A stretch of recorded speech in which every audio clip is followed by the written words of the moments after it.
Wow, guys, JD Vance just went to CNN, NBC, ABC, and CBS, and he told them all the same thing.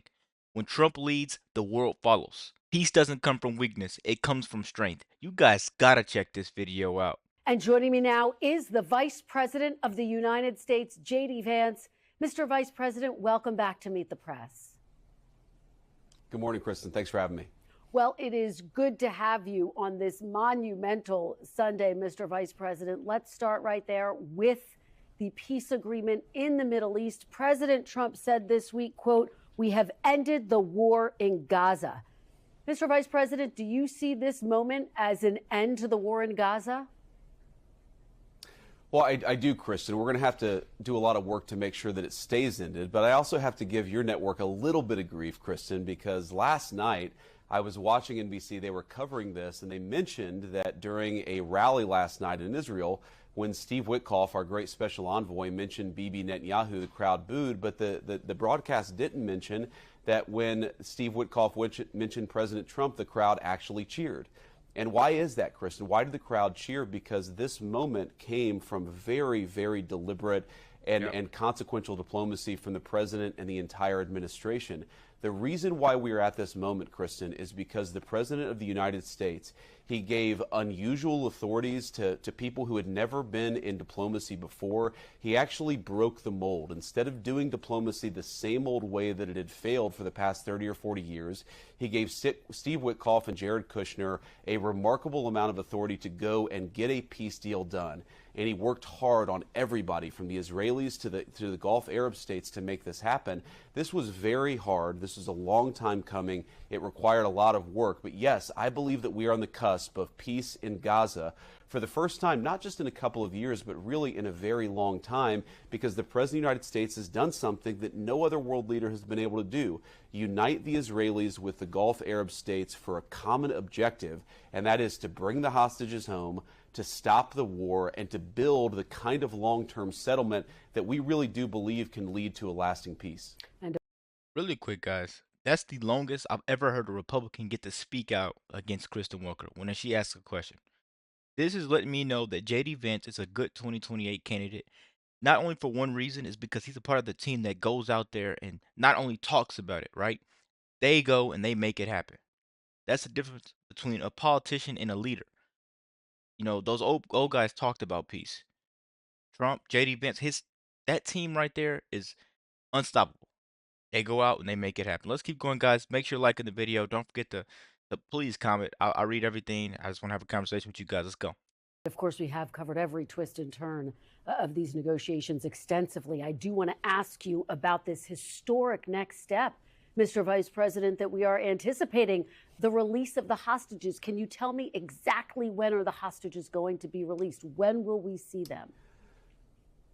Well, it really should be any moment now, Kristen. The President of the United States is planning to travel to the Middle East to greet the hostages Monday morning Middle Eastern time, which should be late, Sunday night or very early Monday morning here in the United States. So you can't say exactly the moment they will be released, but we have every expectation. That's why the president is going, that he will be greeting the hostages early next week. It's a monumental thing. It's great, of course, for their families. But I really do think that it shows what happens when you go outside their traditional failed diplomatic routes and actually try something new. It's kind of crazy to me, Kristen, that for our entire history, we've never had a president who's been willing to sit down both with the Gulf Arab states and the Israelis to try to tap some unconventional people to just get a deal done. And I think Americans should be proud of the entire administration. They should be proud of their country, because we've worked so hard to make peace in the Middle East happen, and we are right on the cusp of bringing these hostages home. It'll be a great moment for our country, a great moment for the world. But I really do think the lesson here is that Donald Trump refused to go down the failed traditional diplomatic pathway. He cut his own Trump diplomatic pathway, and because that... She's not listening. I know you guys can see that. We can go. I'm not gonna go back. We can go back if you guys won't. But she's not listening. You hear her 2 times. She tries to interrupt him. After she reads her paper, she reads her script, remembers it, then she goes out. She tries to speak in the middle of him actually dropping knowledge, actually answering the question. I mean, I wouldn't have done this if I was JD Vance. I would have went to Fox News and called it a day. Maybe went on Joe Rogan again or something like that. That was successful. Let me ask you about what we can anticipate from the United States. NBC News is reporting that the U.S. military is preparing options to deploy as many as 200 troops to Israel to support the flow of humanitarian aid and security assistance into Gaza. Can you guarantee that no U.S. troops will ever be sent directly into Gaza, Mr. Vice President? We're not doing that. Yeah, Kristen, so that report actually missed something. We're not planning to put boots on the ground. What we already have is a U.S. Central Command. We already have people in that region of the world. They're going to monitor the terms of the ceasefire. They're going to monitor, ensure the humanitarian aid is flowing. They actually confirmed yesterday that Israel pulled back to the agreed upon lines, which of course is the first condition. The second condition, or the second term, is for the hostages to be released. So we have people in that region of the world who are going to monitor parts of this peace proposal, but the president is not planning to put boots on the ground in Israel. What about Gaza? Will U.S. troops ever be sent into Gaza? Just yes or no? That's what I mean, Kristen. He is not planning to put boots on the ground in Gaza or Israel. Okay. We're going to have Central Command troops that are already there that are going to monitor this peace proposal. We've actually had, and this is one of the great successes of the president's diplomacy, from Indonesia to the Gulf Arab states. Okay. We've had a number of Muslim majority countries offer to step up and have them put troops on the ground to secure Gaza. It's not going to be necessary for American troops to be in Gaza. Okay, I do want to turn to the big news here back at home, the ongoing government shutdown.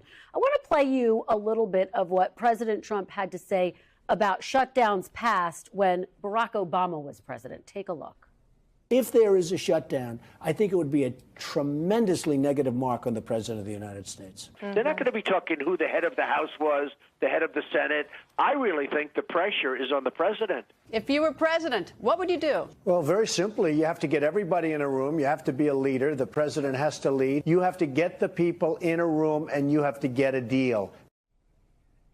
So, two things that I took from that, because I knew this was coming sooner or later.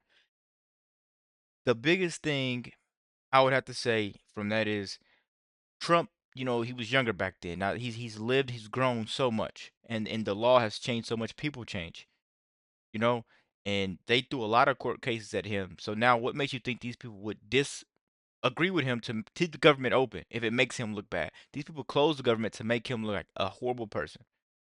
Everything doesn't go as planned, but the plan always is to get everything done. Let's keep going, guys. Mr. Vice President, by President Trump's own calculus, doesn't change the goal. The pressure is on him to get everyone into a room and get a deal, is it not?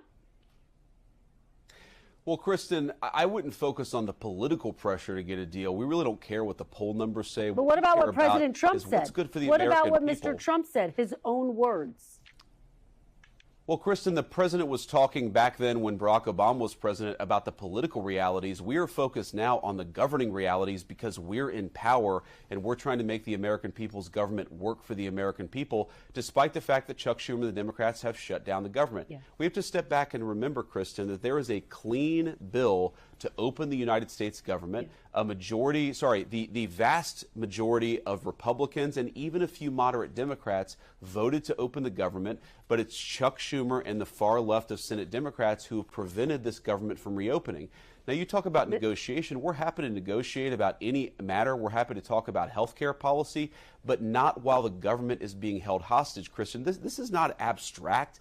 This is not something that's pie in the sky. There are low-income women and children who will not get the food benefits they need to feed their families unless we reopen the government. We're trying to figure out how to pay our troops in the midst of this shutdown to keep our country safe and to make sure that our troops get their payments. We have got to reopen the government, and the president is committed to this. In fact, we've got a bill in the House that already passed the House. We want to make sure that bill passes the Senate, but not so long as Chuck Schumer allows the entire country to be hijacked by a few far left senators. Mr. Vice President, we still have a lot to get to. You are in power, and the administration has begun layoffs of thousands of federal workers.